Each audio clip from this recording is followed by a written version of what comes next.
കോഴിക്കോട് വടകരയിൽ വാഹനാപകടത്തെ തുടർന്ന് കോമയിലായ 9 വയസ്സുകാരി ദൃശാനയ്ക്ക് 1,15,00,000 രൂപ നഷ്ടപരിഹാരം നൽകണമെന്ന് കോടതി.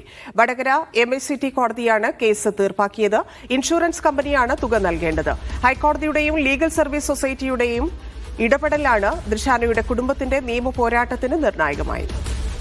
ഷബീർ ഒമർ ചേരുന്നുണ്ട്. ഷബീർ, കേസ് തീർപ്പാക്കിയിരിക്കുന്നു. എന്താണ് സഹായമായി ആരാണ് നൽകുക? മറ്റു സംശയങ്ങൾ?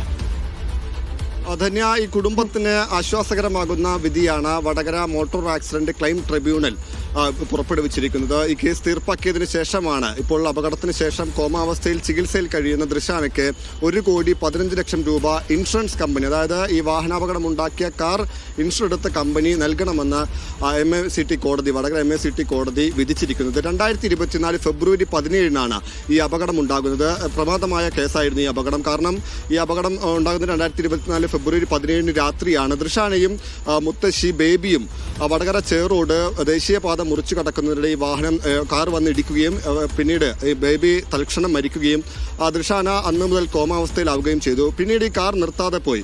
10 മാസത്തിന് ശേഷമാണ് ഈ കാർ ഉടമയെയും കാറിനെയും പോലീസ് കണ്ടെത്തുന്നത്. അതുതന്നെ ഹൈക്കോടതി സ്വമേധയാ കേസെടുത്തു. പ്രത്യേക അന്വേഷണ സംഘം രൂപീകരിച്ചു. ശേഷം 100 കണക്കിന് വർക്ക്ഷോപ്പുകളും ദൃശ്യങ്ങളും CCTV ദൃശ്യങ്ങളും അടക്കം പരിശോധിച്ച് ശാസ്ത്രീയ അന്വേഷണത്തിലൂടെയാണ് ഈ അപകടമുണ്ടാക്കിയ കാർ പോലീസ് കണ്ടെത്തുന്നത്, പ്രത്യേക അന്വേഷണ സംഘം കണ്ടെത്തുന്നത്. തുടർന്ന് ഈ വാഹനം ഓടിച്ചിരുന്ന അപകടം വരുത്തിയ ഷജീൽ എന്നയാളെ, വിദേശത്തേക്ക് കടന്ന ഇയാളെ നാട്ടിലേക്ക് എത്തിച്ച് പോലീസ് അറസ്റ്റ് രേഖപ്പെടുത്തുകയും ചെയ്തിരുന്നു. അന്ന് ഈ കേസുമായി ബന്ധപ്പെട്ട് ഹിറ്റ് ആൻഡ് റൺ കേസിന് അതിന് 50,000 രൂപ നഷ്ടപരിഹാരം മാത്രമാണ്, തുച്ഛമായ തുക മാത്രമാണ് ഈ കുടുംബത്തിന് ലഭിച്ചിരുന്നത്.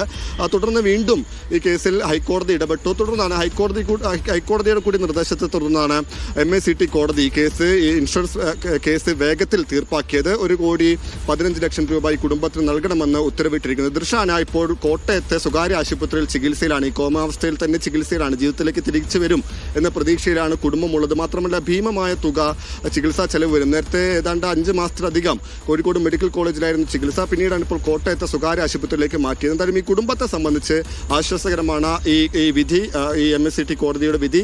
ഒപ്പം തന്നെയാണ് ഈ അപകടത്തിൽ മരിച്ച ബേബിയുമായി ബന്ധപ്പെട്ട കേസ് കോടതിയുടെ പരിഗണനയിലാണ്. അതുമായി ബന്ധപ്പെട്ട് തീർപ്പാക്കിയിട്ടില്ല. തന്നെയാണ്.